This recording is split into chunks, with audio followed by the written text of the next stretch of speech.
Well, jeepers! You're listening to Smash or Pass. Hi everyone, welcome to another video on the JayBee Hello. and Milly channel. We are as always joined by Smash. Hello. And Rhianna. Hi. And Nice to see all of you. joining us today, we're going to have the absolute pleasure of speaking with Bob Singer. So Bob, thank you so much for joining us. I'm happy to be here, really, it's a pleasure. So we're really excited to be speaking with Bob today because they are absolutely iconic to the story and design creation throughout Scooby, and that they were there right with the start with Scooby Doo, Where Are You, and beyond that as well. So it's an absolute pleasure and so exciting as well to see what we're going to find out today. Yeah, absolutely. So great honor to have you here. I'm ready when you are. And so kicking off with the first question, from what I can see on IMDb, your first credit is in 1957 for the animation department. What is it that made you want to become an animator? Well, as a child growing up, I had two idols. One was Walt Disney and the other was Norman Rockwell. And when I was, after I graduated from high school, I tried to get into Disney's. And I almost made it, but luckily I didn't, because I realized now that I was untrained. So I went to Art Center, the biggest art school here in the country. And it's a good thing I did that, because everything I learned there helped me in animation. Although they had some taboos. They didn't like to use animation or photographs or airbrush. They were against all of that, but I learned how to draw and paint. And that carried me through my career all the way till today. But would you like a little history of how I got into the business? Yeah, certainly. Out of art school, I finally got a job in Beverly Hills, just doing paste up on type in an advertising agency. And that was a no future job. I just pasted up type for a whole year and did two little spot drawings. But then a friend of mine who I went to art school with called me and said, Bob, there's an opening over here at the Seamus Culhane Studios in Universal City. Get your portfolio together and come over. This was 1956. And I went there with it, and Bill Hertz, who was the art director of Seamus Culhane Studios, he was going through it. What, art school portfolio was pretty hum. But then I had thrown in at the end, I had put in some drawings of animals acting like people, a lion tamer, whatever. And they were just torn pieces tossed in. And this Bill Hertz said, this man has talent. So they hired me on the spot to come in the next day and work as a background painter. I didn't have any backgrounds in my portfolio, but the point is that in those days, 1956, there weren't any animation places places to go to learn how to do it. You were taught on the job as being a talented person, and they would teach you how to do it. So that's what it was. They taught me how to paint backgrounds. My friend showed me all the ropes, gave me all the paints and brushes and instructions. And after 2 weeks, he said, Bob, you're on your own. So that's how I got in 1956. And the pictures, I don't know whether you've heard of the Bell Science series, hour-long series on scientific subjects. And I worked there for a year to the day until they closed up. Oh. And I was thrust into the freelance world. And I did works for little studios here and there doing, not doing anything with painting backgrounds, but I accepted any challenges that came my way. Like someone said, can you do me a storyboard on this commercial? I said, sure. Not knowing how to do it or what it looked like. So my friend gave me the storyboard paper and a short course on different kinds of scenes, and I did it and was successful. And so every time I got an offer for a job, I said, yes, I could do that. but I had to study how to do it and then have help from my friends and finally made it. So, but that's the 1957 credit, was probably from the Seamus Clehane Studios, which was based in Hollywood. Although I never saw Mr. Clehane, he was a New York animator who was pretty famous, actually. He had a New York studio too, but he never came out to our studio when I was there.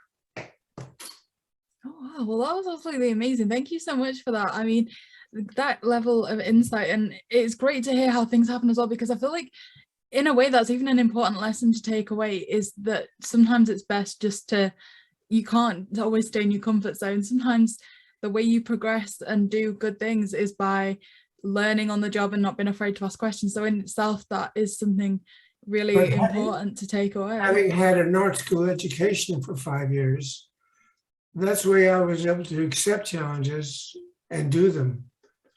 So the point is, stay in school, everyone, get yourself well trained and you'll be successful, no doubt. That's amazing. Like you say, it was kind of like the underlying talent that from there the rest, you know, could be taught or learned. And it was so great. Thank you so much. And also it's good to hear about, you know, the people that influenced you as well. So I think that kind of leads on to something that Smash was going to ask as well. Yeah, I was just going to ask if there were any artists right now that are currently working that you admire. There are a lot of really good artists working, but I'm not sure I like the products. For instance, I worked on Scooby Doo, and I'm still an old-fashioned guy. I just love the way we first drew that show. I'm not sure I like the new look of the new Scoobies, or the stories even. They seem to have changed, and I don't look at them. I like to look at the old stuff. But I know there are a lot of talented people in the industry. It's a lot of my friends that I've taught how to get into animation, they tell me they're not happy in their work. There's something different about being in animation now. Perhaps it's changed, but so it's not as easy as it used to be to get in and get a good job. But I wouldn't want to tell anybody not to get in. It's still, if you're good at cartooning, there are lots of other places to get work besides animation. There's children's storybooks. A lot of my friends, art friends, write and illustrate books and self-publish them. So there's an outlet for anybody who likes to draw. So there are you can do greeting cards. There's probably lots of opportunity. You know, if you go into any market and look at the labels on foods, you see a lot of cartoon characters, especially on breakfast food. So lots of places to use your cartoon talents besides animation. That definitely makes sense. And, you know, determination and hard work will definitely pay off. And I feel like it definitely paid off for you, because in our eyes and so many others, you're an absolute legend. And you still continue to draw and work on your art to this day. So what is it about drawing that continues to entertain you and inspire you? Well, I draw because I have fun doing it. And because of I've been in it so long, I get well paid. But I wouldn't do it unless I really enjoyed my work. I'm 94 years old, and I'm very happy with something that's happening now. I have an agent, and we're putting together drawings that I've made, and we're going to put out limited editions of my work. I think 25 or 30 of them. And they're going to be hitting the commercial stores in England, as well as Australia and New Jersey near New York, very soon, in a few days, I think. They've already received some of them. And I'm waiting to see the reaction from buyers. But the the stores seem to be very happy with the work. So I'm very pleased to see my artwork out and being sold. That gives me a lot of fun to know that someone wants to see, buy my work. That's the fun of being an artist, is having people want your product and doing the work and pleasing them, and getting paid is terrific too, but that's not the main reason I do work, because I enjoy it. Absolutely. I mean, I think people watching this are going to be very interested to see that work of art, because like the art style of all of the original episodes and way, you know, kind of all the way back when Scooby started, still have such an iconic part in people's childhoods and people's everyday life. It is amazing. And like you say, for all I personally have, maybe not the latest series of Scooby Doo, I have enjoyed the more modern series as well, but definitely I think that if the old style came back, or if they did a limited run of it, it would just make so many people across the world so happy. And so, like you were mentioning before, with there being different ways for cartoonists and such to enter that world by like via greetings cards or something, would you ever entertain the possibility of coming back to the world of Scooby to do maybe a graphic novel or a comic book strip of sorts? I'll tell you the truth. At my age, I wouldn't be able to handle it. What I've told my agent was, I don't want to do really any new drawings, except maybe a little sketch of somebody's head, of Scooby or Pebbles and Bam Bam, or I would do those, but I don't feel like doing complicated scenes like I used to.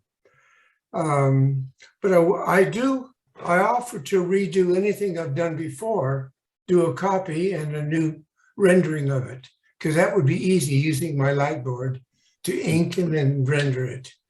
And also I've different kind of rendering. I used to use magic marker, ink, and pastel on a lot of my drawings, but my inks are drying up. So what I've done is I use pencil and colored pencil and pastel. And I sort of like that technique because people seem to like to feel that they're looking at original drawing instead of an inked image. They like to see the hand of the artist. So that's my new kind of system that I use to render now. Yeah, you know, I think I'm maybe the last person who worked on Scooby Doo. At my age, I outlived everybody. But I have lots of memories of doing it if you have any questions. I mean, I think that we've definitely got a lot of questions for you because like you say, you know, it's almost like a glimpse back into that time that we all hold so dear to us, because for all, you know, none of us apart from yourself, of course, was even born by the time the first series was even, you know, we were just a mere to be in the universe, but A twinkle in just so someone's eye, amazing. yeah, okay. Oh, but it is such an honor to speak with you. And I guess factoring into that, you of course have been very, very kind to us when we approached you for this interview. We wanted to make sure that we were giving questions that you may not have been asked before. And so this is where my next question really comes into the fold for me personally. There's been so much controversy in Scooby-Doo recently. I think Mindy, I forget her surname, but from the Office series, is stepping into the role of Velma in the capacity of animation and stuff. And everyone is kind of up in arms every time they try and change the race or ethnicity of members of the Scooby Gang. And so I wanted to ask that for all the Scooby Gang originated as, you know, white Caucasian Americans, is there any possibility that that was because maybe at the time people thought that they needed to be that way to sell toys or to become more marketable, or was it never a consideration during that time? You mean because they're all the white kids? Yes. Is that what you meant? Yes. It wasn't done on purpose. In those days, in the late 60s, 68 was when the show was created and shown in 69. We didn't have that kind of sensitivity in the networks for showing blacks or Asians or other ethnics. There wasn't that push. But we did do the Harlem Globetrotters. They were all black sports figures.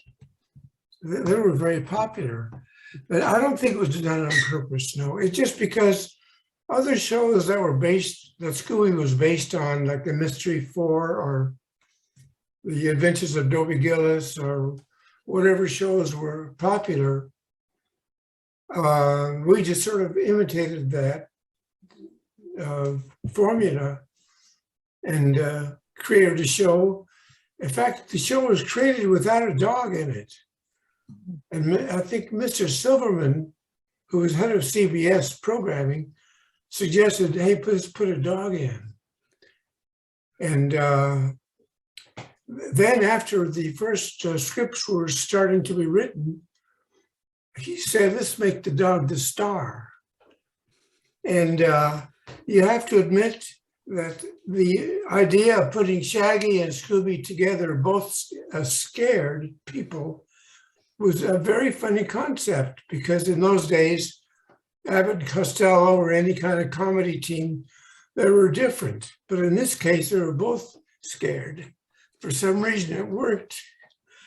And it was right away, it was very successful. And it stayed that way all these years later. Wow, from 1968 to the present day, that's a long time for people to still love that show. And like you say, remember, sorry. One more thing, the Mystery Mobile they handed me a drawing of it and said, Bob, would you like to decorate this or give some color? And in those days, in the late 60s, there was a movement among our people, maybe in England too, of flower children. So I decorated it with flowers and put on blue and green, and blue for sky and green for grass. And the flowers were red or orange red. And for some reason, it just became very popular. That was fun to do. I mean, as you say, it is absolutely iconic. And I think it's one of the most recognized vehicles throughout history. You know, if so many people have recreated their vans to look like the Mystery Machine even now. And whether it's my mum that sees it, who's nearly 70, my niece that sees it, that's nearly 6, they all would be excited, be trying to take pictures of it if they drove past somebody who tried to recreate one. It's become a real symbol of happiness for people, and thank you so much for that. And I wouldn't change anything about the design of the characters or the Mystery Machine, because it's like, I think, lightning in a bottle really with that first series. Really, I don't know, well, there's a lot of talk about Scooby, but does anybody talk about the storyboard, the first storyboard? Who did it? A little bit of history here. A man named Howard Swift, who was a storyboard man, did the first storyboard for Scooby. And there was nothing wonderful about it, except it just told the story. It was called A Night for a Night. And it was up to us layout people to figure out what kind of background style to use. It was because, Scooby is neither a cartoon show or a realistic show like Johnny Quest or the Herculoids. It's in the middle. I would call it a comedy adventure show. So since I was the first layout man, in fact, I ran the layouts on it, I designed a style that was in between the two styles. It was sort of adventure style, a comedy adventure style to fit the characters. And I believe that style carried through with the rest of the show. Yeah. The style, as you say, just continued through really well. And I think something that stands out about the style and even the design of the characters is, as you say, they've been recreated over time to look differently. But I think ultimately, whenever any one of us is to think about Scooby Doo or a single character from it, you have to choose which one comes to your mind first. And I think regardless of what was the most series we've seen, the series that came out as we were growing up or anything like that, it's almost like, even though we weren't born then, the Where Are You designs for the characters are the ones that will always come to mind first. When we say Fred, Daphne, Velma, it's those initial ones from Where Are You that to this day will spring to mind, no matter what's designs have come through since then. It will be those that first are thought of. So it's really impressive how, like we say, we weren't born then, but even in our minds, they're the first ones that come to light. And not even the gang, but you've also worked on some other really iconic Scooby characters, such as the Tar Monster and the 10,000-Foot Ghost, that were recreated in the live action movies as well. Did you get a chance to see the kind of adaptation of them in the live action movies? And if so, what did you think? Well, you're talking about two characters that I designed, and but I haven't seen the latest incarnation of them. You know, the characters, all those 5 characters were designed by Mr. Iwo Takamoto. And I remember his drawing, spending many, many days drawing the characters. He made so many drawings of Scooby. You know, Scooby is a tough dog to draw. And he was designed to be a 4-legged animal. But somehow, one of the layout men who didn't draw that well put him on hind legs and had him walk. And after it was already in production, everybody followed it. I discovered that, and I said, hey, you can't do that. You can't put him on 2 legs. He wasn't designed that way. And the producer said, it's too late, it's in production. So I had to go back to my desk and draw Scooby on hind legs as a model sheet so everyone would draw it the same.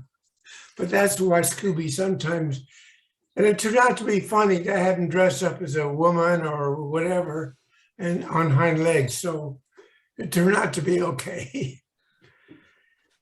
There are some scenes, like you say, where they can, because I mean, it's iconic that Shaggy and Scooby go through a scene where they're going to disguise themselves as something. And to that end, when Scooby takes on an even more human-like persona, it's really good to kind of have that adaptation. But as you say, Scooby on 4 legs is something that also I feel like it gives a bit of a dynamic to be able to have that like fluctuation between the two. So it is really beneficial.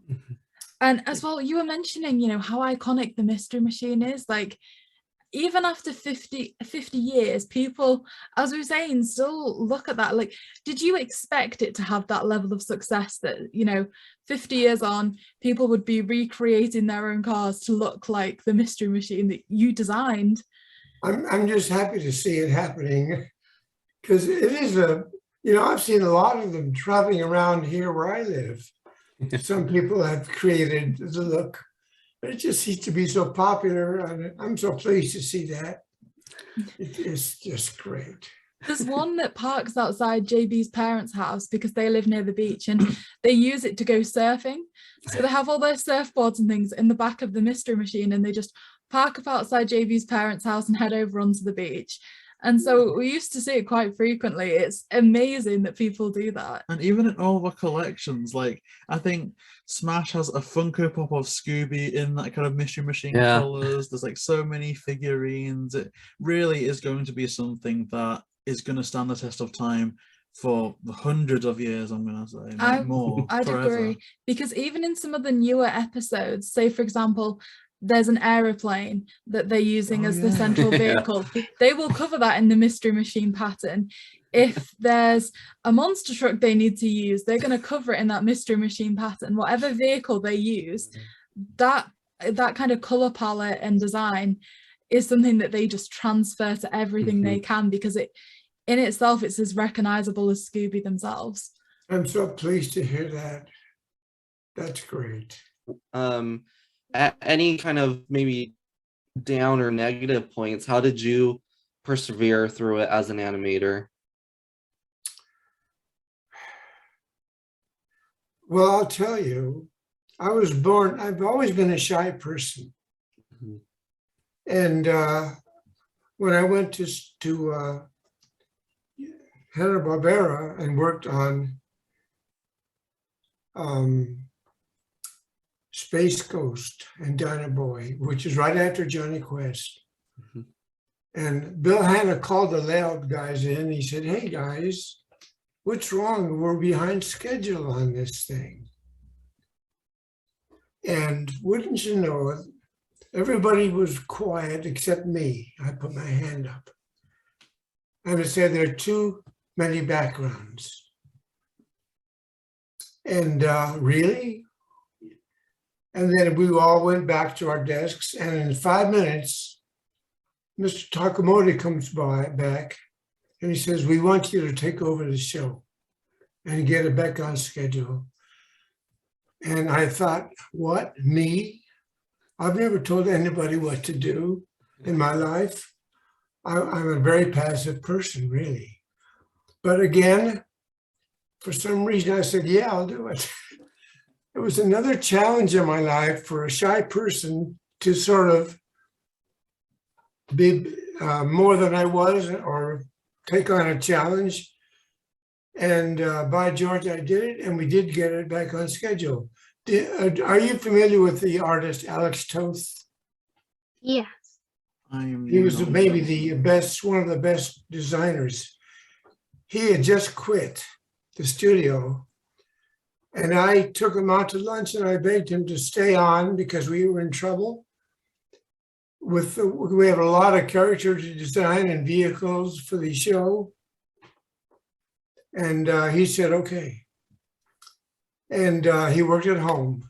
But every week we would send him a script, and a week later would come back 8 or 10 model sheets of characters, props, and vehicles. Everything was done. And sometimes a background suggestion. And that's one reason the show got off the ground and got back on schedule. And not only did he do characters on that show, but on other shows. Because the studio discovered, although Johnny Quest, they didn't do that on more than one season, that opened the door to a lot of other mystery shows like the Hercules, and using the same formula, people trying to solve crimes. And Alex was very helpful in many, many shows. But the main thing is, after some years of running the Scooby Show, they asked me to take over the layout department entirely to run it. And I said, okay. And at that point, we had 45 layout people working. So I'm in the studio and others in other countries or in other states. And I had to coordinate everything to make sure it kept going. But and then later on, I noticed that the studio began to sell more shows. And how are we going to cope with the fact that the layout men had to design their own characters, which slowed everything down because a lot of them didn't know how to do that well. And there weren't enough freelancers who was doing it. So I went to JayBee, who was production manager, and I said, we have to start a character design department. And told her why, and she said, do it. So with one other person and myself, we took on the job of designing the characters for all 6 or 7 shows. And I kept adding staff to help with model sheets and paste them into model sheets, the drawings. Soon we were up to 15 people in the department, and everything was running beautifully. At the end of the year, Mr. Hanna came to me and thanked me for getting all the models out. That was the only time he ever thanked me. Anyway, and then we took on not only the character design department, we took on the background design department too, and publicity art for the Variety and the other publications in Hollywood. So I was art director for publicity too. And I appointed people to take over my jobs in character design and background design, and so that I was just doing publicity. But that's sort of the story of my life at the studio. I was able to accept a big challenge, and I had ideas. One little anecdote. When I was laying out, I figured out a new system for doing layouts called the background chart, in which you would read your storyboard and you would outline the whole picture. How many backgrounds and which scenes went on which background. And have any of you done layouts in animation? I haven't. Anyway, in the old days, a layout man would start with scene 1, then he'd do scene 3, then 4, 5, 6, and he'd progress that way. But in my system, you would do scene 1, and that background, you would do scene 1, scene 10, scene 22, and scene 54, all at one time, because they use the same background. Anyway, years later, somebody from Canada came to see me and look for a job. And he said, by the way, I learned how to do this background chart. And I said to him, yeah, I invented it. Anyway, that's my story. Eventually, I left the studio when I felt I got an offer from Marvel Productions. I went over there for a short while, and then I got another offer from Sepp Inter, who was doing the Smurfs, and went over there. And then when they closed up, I began to open a business up with a partner. And somebody came to me. We went to New York to the toy fair, and somebody came to me from a company who had wanted 6 books illustrated on Hanna-Barbera shows. Maybe you've seen them. And I said, sure, we'll do that, but I've never illustrated a book before. So again, I accepted another challenge, and I looked at the bookstores of children's books, saw how they were made. I asked people questions who knew about it. And finally, I ran a freelance operation doing 6 storybooks of 48 pages each in 10 months. No, I only had 8 months. I did it in 7.5 months. I beat the schedule. But again, another huge challenge, which I can't remember ever saying, no, I can't do that. Because I felt very secure within myself, and I found out if you don't know something, go find out about it, do it. Ask questions, let's do research. I hired 64 people to help me draw all those books. And a lot of the mistakes were made, bad drawings, so I had to go and redraw much of it. But that's really the story of my career. I have another story of when I retired. Before I retired, the studio opened up a department doing limited editions.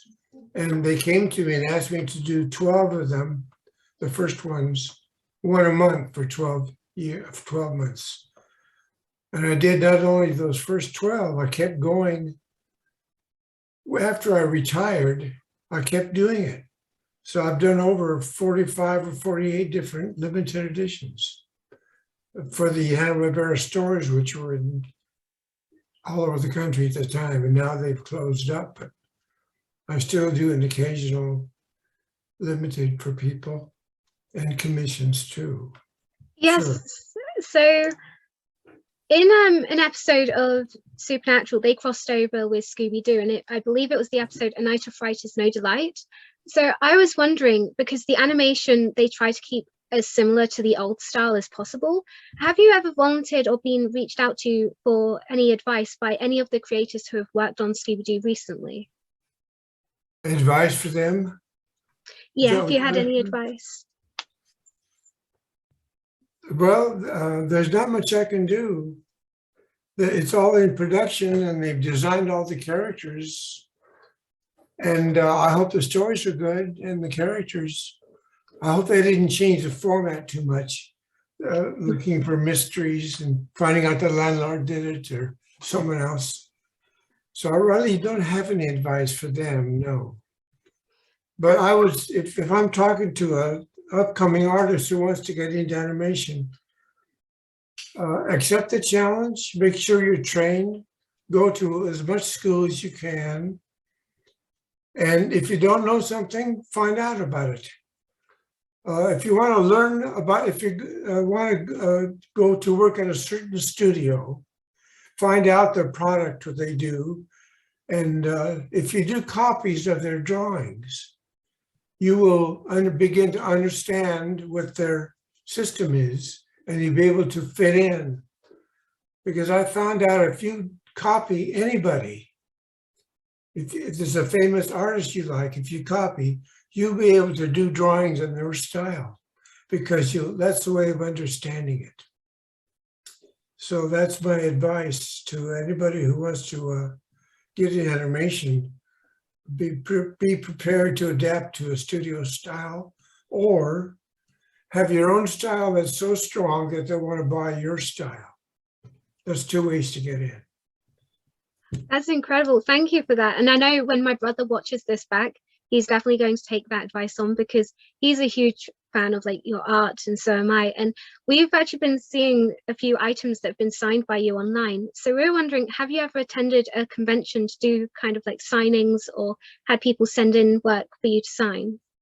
Well, I have two things to tell you. First, earlier this year in January, I went to a Mouse Con, which is the Disney version of a convention of a Comic-Con.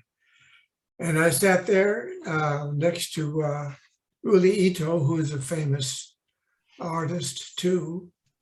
And in fact, Willie invited me in. He said, let's do a panel together. We spoke for an hour to the people who were there about our industry and about our careers. I had one other thing I wanted to say. I can't remember it. I have a pretty good memory, but sometimes it fails me. Well, That's okay. Okay, and you know, that's completely understandable, of course. But you know, in terms of recollecting things, as you say, you know, the MouseCon was quite recent. Do you remember if there was anything that you were asked to sign that stands out to you as being memorable? Well, I have some galleries who asked me to sign everything they've got in the store.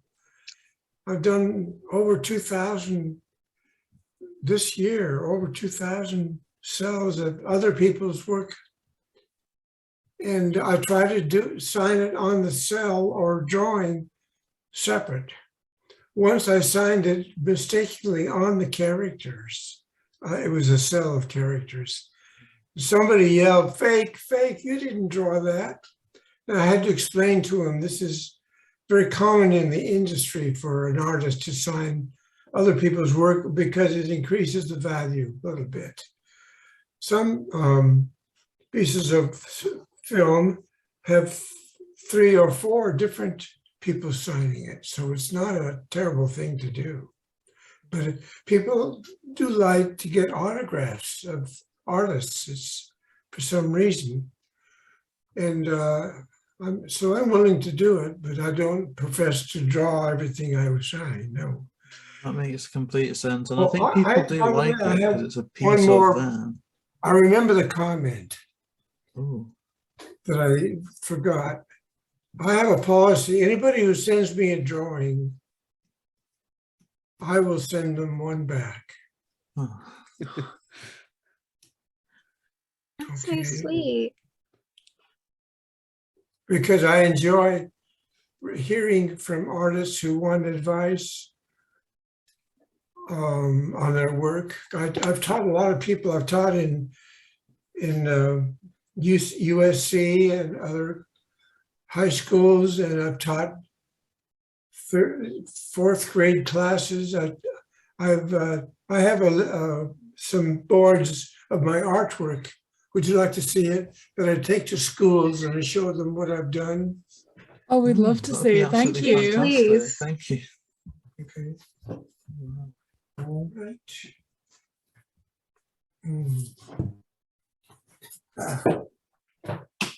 The idea is to show young children you could have a career in art.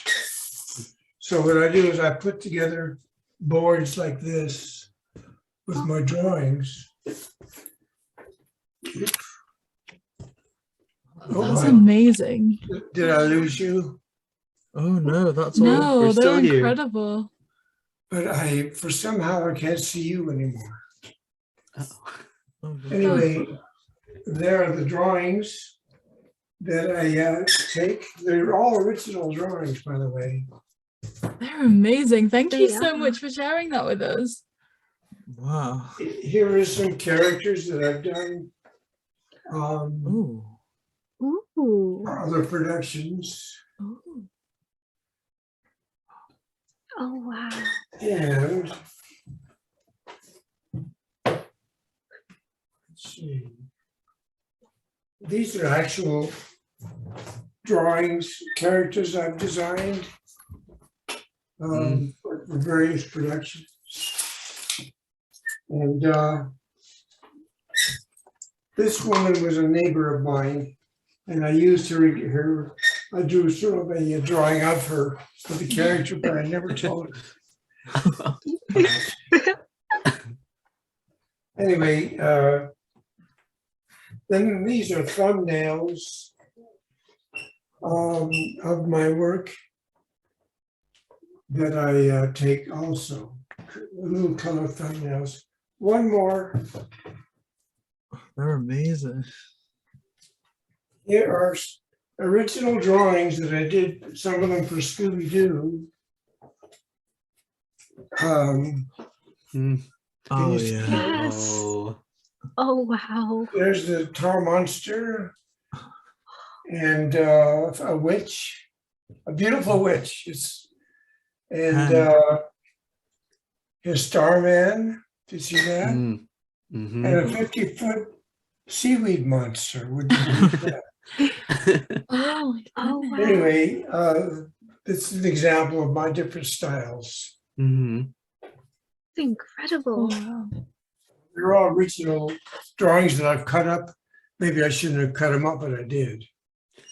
No, I mean, you've displayed it absolutely phenomenally, and I bet whenever people see that, it just makes them so happy. And the talent that you have is honestly just amazing. And this is coming from someone that doesn't really know the process. Like, I struggle to string together a stick figure, so to see that you can come up with that is amazing. But about people's response to you and your work, what would you say your favorite thing is about interacting with, fans of your work or people that have been inspired by what you do?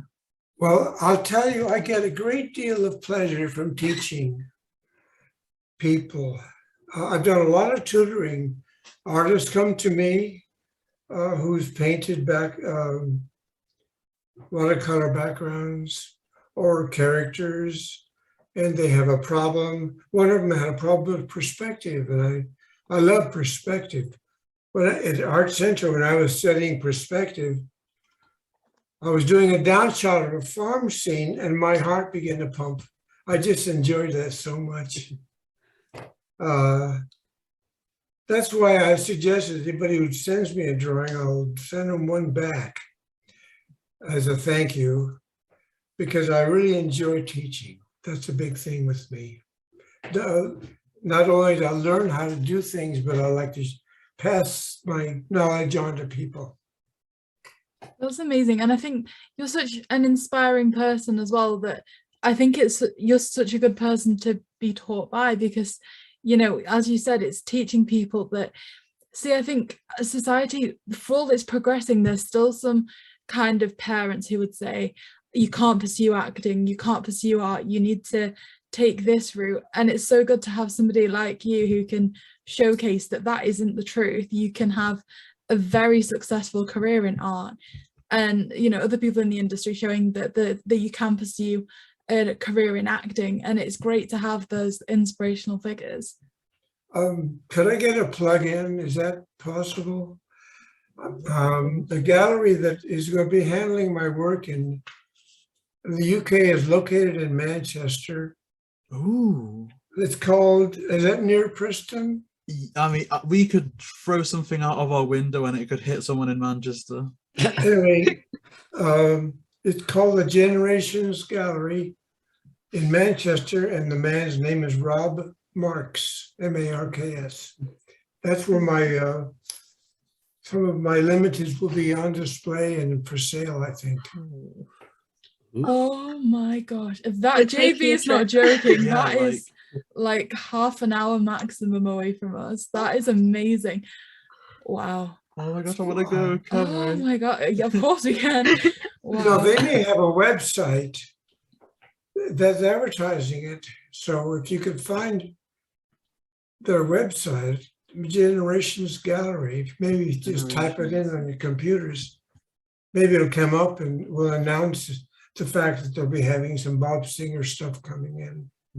That would be great. We're definitely going to follow up on that. And if we do find any information on that, we do have a few audience members that are UK based, so we're going to leave details for that in the description and everything. Thank you so much for telling us that, because whenever we hear that something's coming to the UK, our cynical side kind of rolls our eyes like, yeah, London, oh yeah, it's going to be next to Big Ben or something. But for it to be Manchester, it's like I could roll there realistically. Just without a car, I'm just going to roll.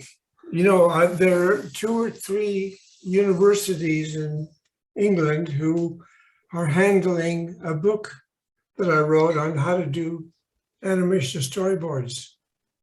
I wrote it in 1992, 80 pages.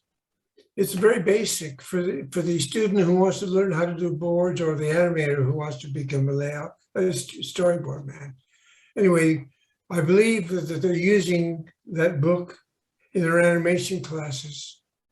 So I don't know which ones it is, but there's a man named Alex Slingsby in, I forget what city he's in. He's near Manchester, but he is the one that has taken my storyboard books and given it to the universities. Actually, they bought them for like $30. Maybe it's more than that now. Anyway, how do I get that plug in too? No, we're thrilled to hear that. Yeah. As we say, it's very rare that we get to appreciate the same things that, things quite often go on sale or on display in America. It's so rare that we get to see those. And as you're saying, the book's going to be available in the UK. They are on display in Manchester. This interview has been amazing to just hear what we're going to be able to see and things for the future that's available here. Travel. Well, thank you. I really enjoyed talking with all of you. Thank you so much. I mean, one thing that I kind of wanted to mention is at this, like in one of the more recent Scooby movies, we've talked about Iowa Takamoto, and they got a reference recently in the new Scoob movie in that a bowling alley was named after them. I would love to see that kind of theme continue and hopefully, get some reference, if we could get like a reference to you as well in there, because, as we say, you were one of the earliest people to work on the show, and we're starting to see some even recent acknowledgements of things like that. So in terms of concept, it'd be great if something to, dedicated to you, like a building or something like that in one of the Scoob movies. Thank you. Okay, thank you. So I guess Smash, Okay. if you want to go ahead. Yeah, I'll continue us. So with Scooby Doo being 52 years now, and likely will continue on, what's kind of your legacy that you'd like to be remembered as in Scooby Doo? Mostly for having set the design for the style of the show, the backgrounds, and having done several of the bad guys and have designed the Misty Mobile, I guess.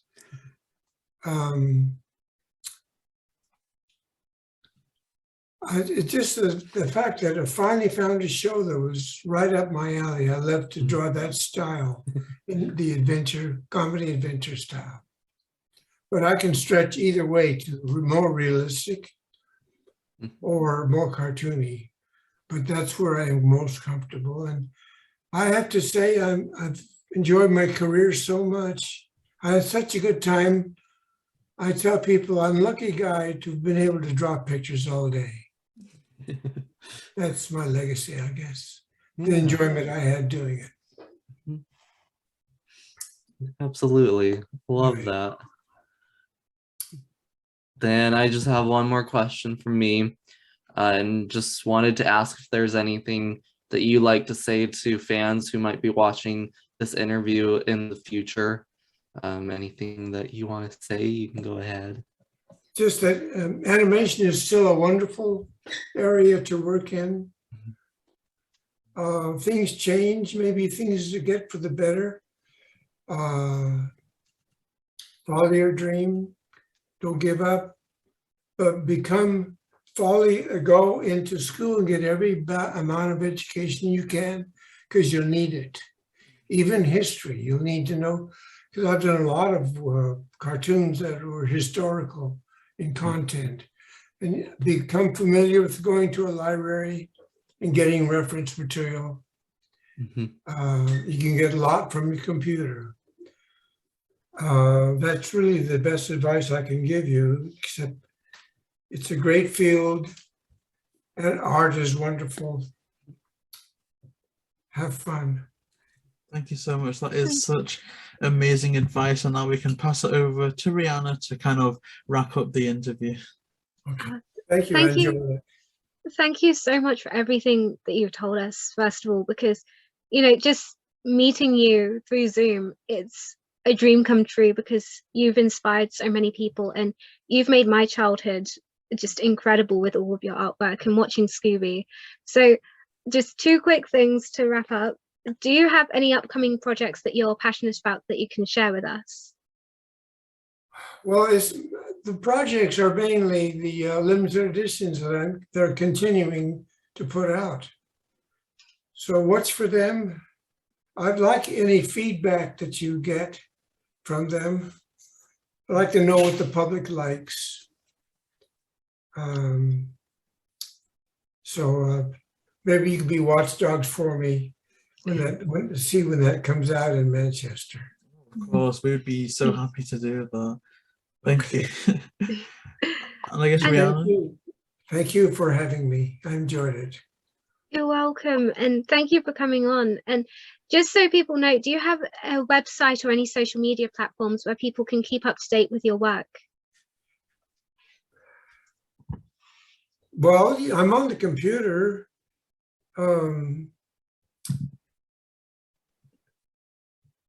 My computer address is, I don't know, how would I give that to you?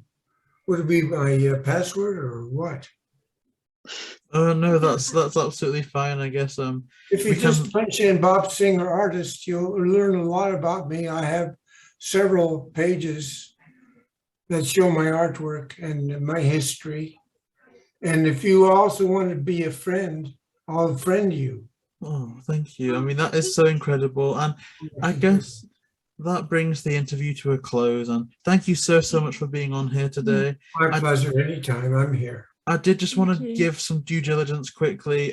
As part of this, we wanted to make sure that we were making and asking questions that were consciously more different than the other things that you asked, of course. So just to like cite my sources a bit, I did rewatch the Scooby Addict show and the What's in My Head podcast. So I made sure that I was asking different questions and that things were going to be a bit different today. So I will leave those in the description, because we purposely didn't ask things that we knew that you'd been asked before. So if someone is watching this that does want to learn more about you, they can go there. But thank you so much, because you have made our entire day with this interview. Indeed. Thank you so much. And thank you. I loved talking to you. Thank you. It's been a pleasure to speak with you as well, and we hope you enjoy the rest of your day. And also thank you to everybody listening to this podcast. As we say, there will be links in the description below to things like the exhibition in Manchester, as well as the other interview links as well. Thank you.